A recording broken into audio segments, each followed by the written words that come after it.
leadership, like I had mentioned, like it's not about a position. It's literally about it's your way of being, right? It's like who I am at the core of my being, and then allowing that person to come out into the workplace, right? Like I'm not a different person at home than I am in the office. Yes, the conversations might sound a little bit different, and I might not be quite as goofy as I am at home, and right? But who I am at the core is truly a leader. And to be able to, like I had mentioned before, show up just in an authentic way, because people know when you're full of it, right? They know when you're trying to be somebody that you're really not, and they can smell it from a million miles away. So just being that, it's just it's a way of being. It's not like because you're a vice president of whatever, that doesn't make you a leader.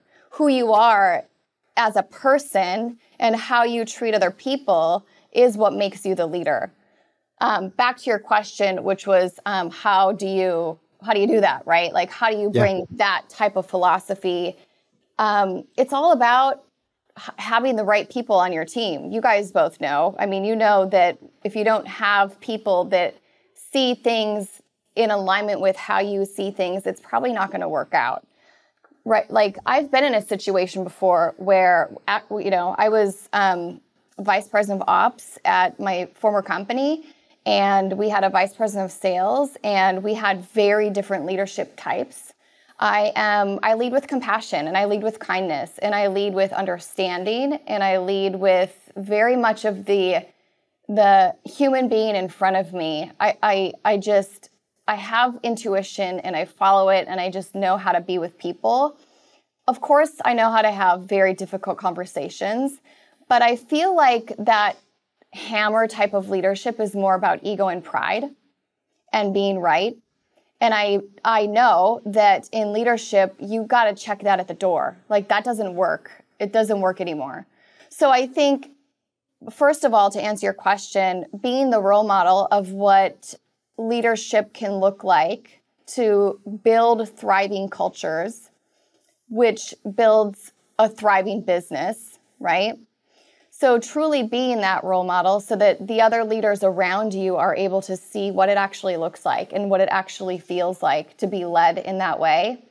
And then just constant coaching. Like if you find somebody that's being a jerk, right?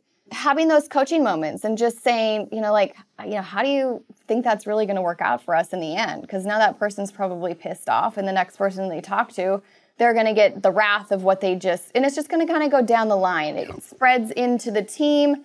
It spreads over to the client.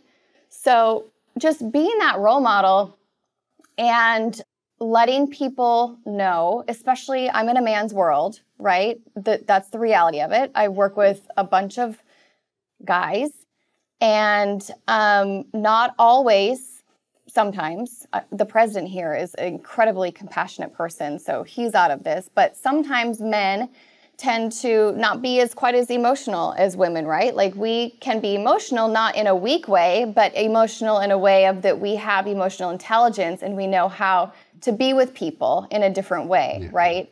So teaching people and just letting people know that it's okay to lead in a different way. It's not about do as I say type of a thing. It's collaboration. It's getting ideas. It's hearing people's voices, letting them know that they have a voice within the company, things like that.